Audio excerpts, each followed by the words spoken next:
اللهم صل وسلم وبارك على سيدنا محمد وعلى اله واصحابه اجمعين. النهارده بقى يا حبايب قلبي هنعمل مع بعض كده هريسة الفلفل الاحمر. فلفل احمر بارد تنفع معانا في اكلات كتيره جدا. انا عن نفسي ما بستغناش عنها، دايما تبقى عندي في الفريزر بتاعي او التلاجة زي ما انتوا شايفين كده. يلا بينا بقى نشوف هنعملها ازاي مع بعض. جبت كده معانا فلفل احمر بارد زي ما انتوا شايفين كده.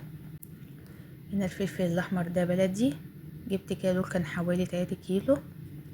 وفي كده بقى فلفل اخضر، انا بحب اما اجي اعمل الهريسه بتاعتي بضيف لها فلفل اخضر، بصراحه بخلي طعمها احلى ما يكون احمر بس. مسكته بقى غسلته ونضفته وقطعته زي ما انتوا شايفين كده. ما عرفتش اعمله والله من عيات البنوته، فروحت بقى كده عند ماما عشان اعمله هناك. خدته زي ما انتوا شايفين كده متقطع. هجيب بقى الكبه بتاعتي كده، هنزل بالفلفل زي ما انتوا شايفين، وهنزل عليها كده بتوم. انا ما عنديش توم صحيح هنا، حطيت توم مفروم من اللي احنا فارمينه ومفرزينه مع بعض، واحط فلفل تاني وهشغل الكب. يبقى انا كده بفرم بس الفلفل مع التوم.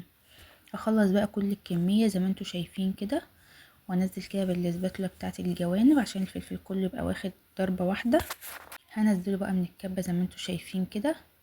كده الفلفل مع التوم اتفرم. هتبله بقى بملح وكمون كزبره ناشفه.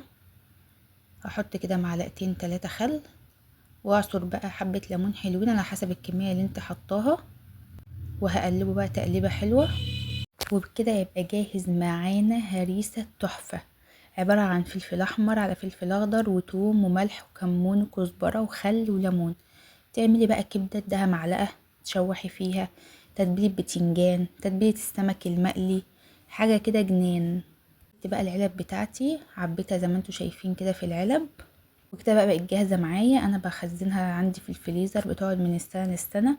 اجي زي ما بقول لكم اعمل كبده، اطلع معلقه عليها، اجي اتبل بتنجان، تتبيله بتنجان اساسيه، تتبيله سمك مقلي تحط منها معلقه في الصواني، شغاله معاكي في اي حاجه. لو وصلتوا بقى لحد هنا ما تنسوش تدعمونا بلايك وكومنت وسبسكرايب للقناه عشان تكبر بيكم فضلا وليس امر.